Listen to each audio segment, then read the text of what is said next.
had this moment in the screening when the lights came on at the end of the movie. Was a little boy. I turned to his mom. He said, "Is that really all in the Bible?"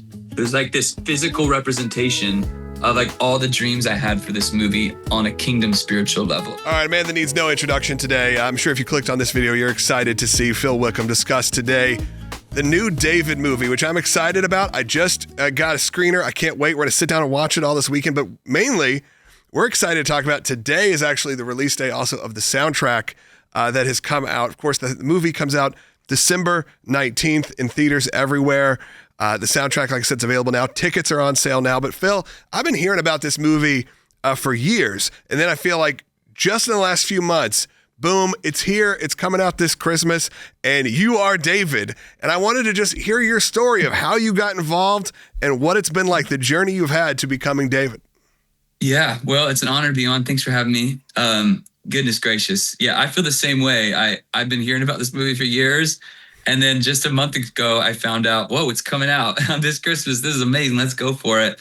I'm so proud to be a small part of a huge amount of people working on a movie, and to carry the voice of David in this movie is an absolute honor. I do have to say that I am playing the role of grown-up David, which changed. So young David is played by a very talented actor named Brandon Ingman, and you fall in love with the character. So I'm just riding in on his coattails, really. He kills it, and then I do the second half. There's like a Hakuna Matata moment, like when Lion King, where he grows up during a song. Similar thing happens in David.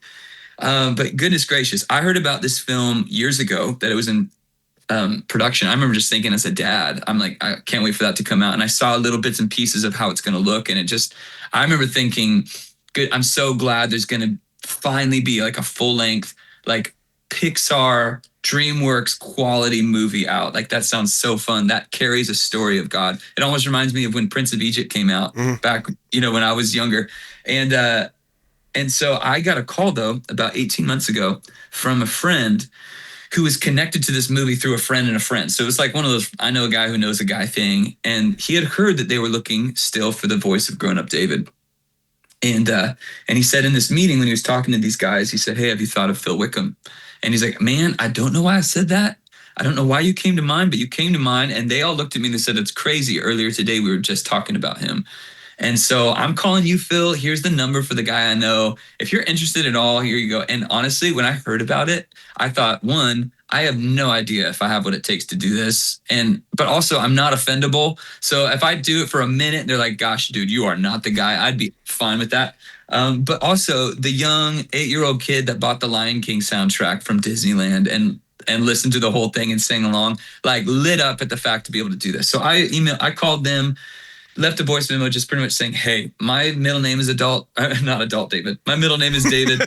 And it was adult David. That would be, your parents saw way into the future. They were just prophetic. They're very prophetic. Yeah.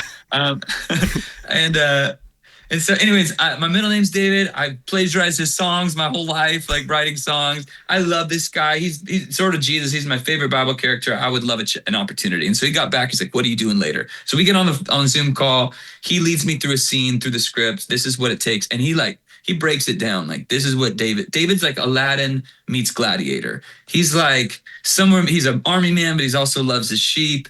And now Saul's about to turn on him. He's going to get a spear thrown at him. So you have to be brave and courageous. You're not afraid of what's happening, but you're also not impatient. This is like a father figure to you. And so you're not whiny. You're not angry. Go.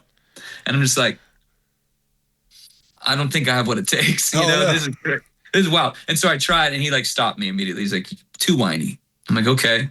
Then stopped me. "Too angry." Stopped me again. He's like, you sound weak. He's like, "You need someone." And so I'm just like, okay, I'm not an actor. Okay, this is what I'm finding out.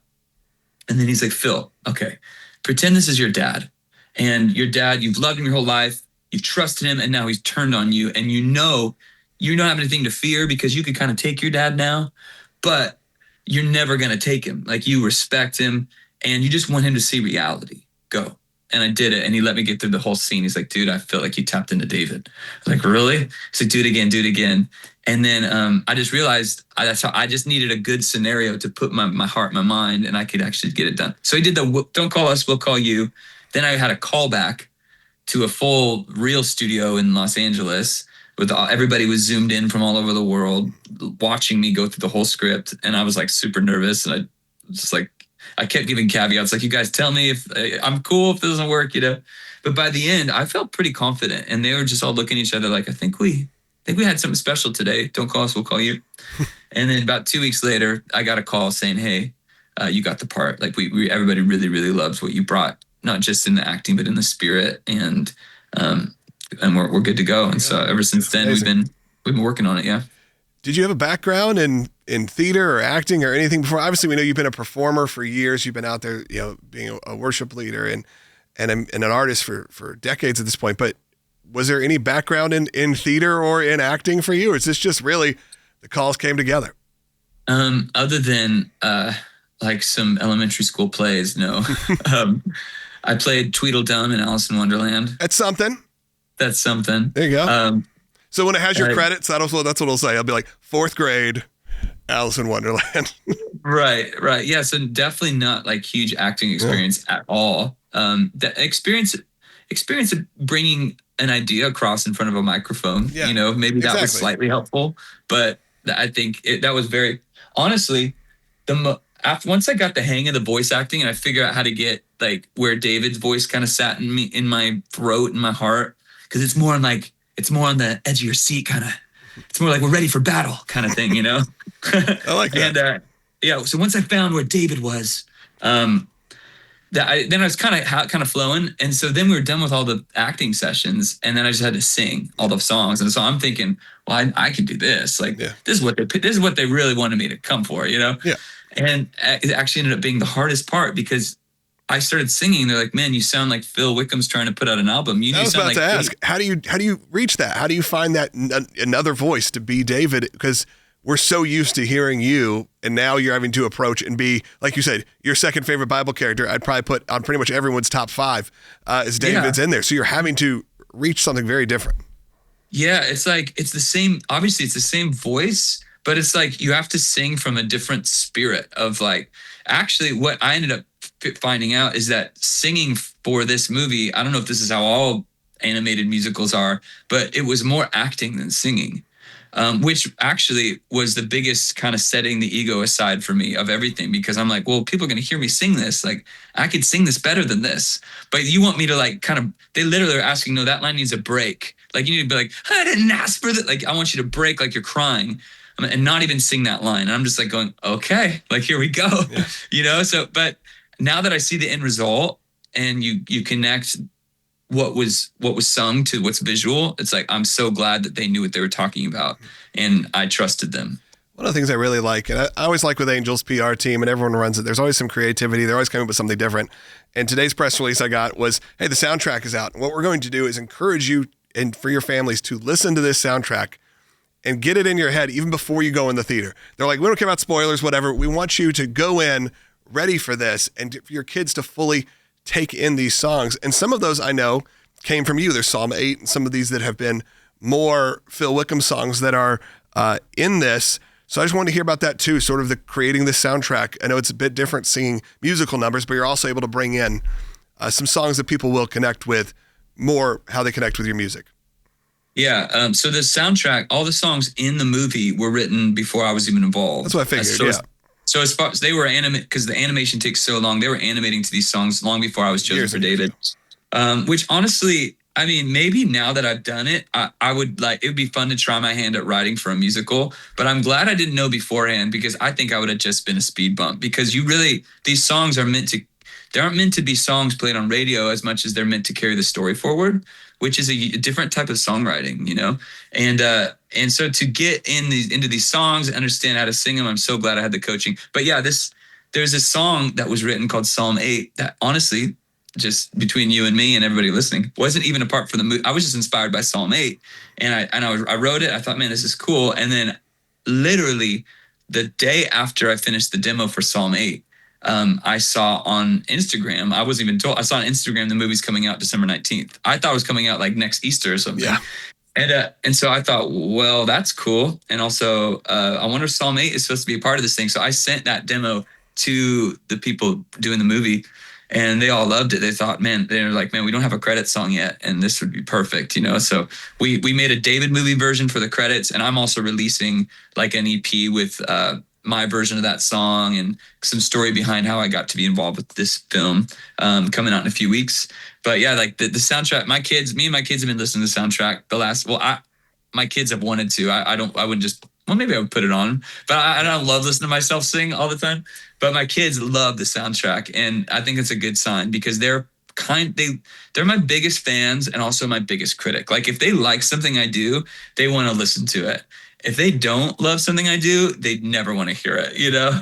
And it's been either side. And so for the David soundtrack to be something they keep asking for is a great sign. Well, it's a big swing for you, and I really appreciate you even did this, and you decided to take this, because, of course, you have your tours coming up, your Christmas, your SoCal Christmas tour, you have Songs of the Saints tour still going, but to say, hey, I'm going to not necessarily give you exactly what everyone wants or everyone knows they want from Phil Wickham. We're going to try something new. I want to commend you just for being brave in that, because a lot of artists may have had that opportunity bubble up and go, you know what? I'll pass. But as you said, as a Southern California kid going to Disneyland, it does feel like that connected with you a little differently. Yeah, honestly, it didn't. That's kind of you to say and see it in that light, but in some ways, you have to be vulnerable when you try to be behind a character. But I trusted. I saw how quality this movie was coming together. Absolutely. That I trusted the people choosing David to let me know if I was the right fit or not. Like I get like I have an audience and stuff, but this isn't like a church production. This is like a full big budget a decade in the making thing. They're not going to mess it up with a David that I was trusting that they're not going to let me do it if I wasn't like a good fit, you know? And so after I got over the hump, I'm like, are you sure? You're right. I remember I was like, you can still say I'm not the right guy, you know, because I want this movie, regardless of whether I'm a part of it, to be watched by my grandkids. I think it can be kind of like a Prince of Egypt for our generation.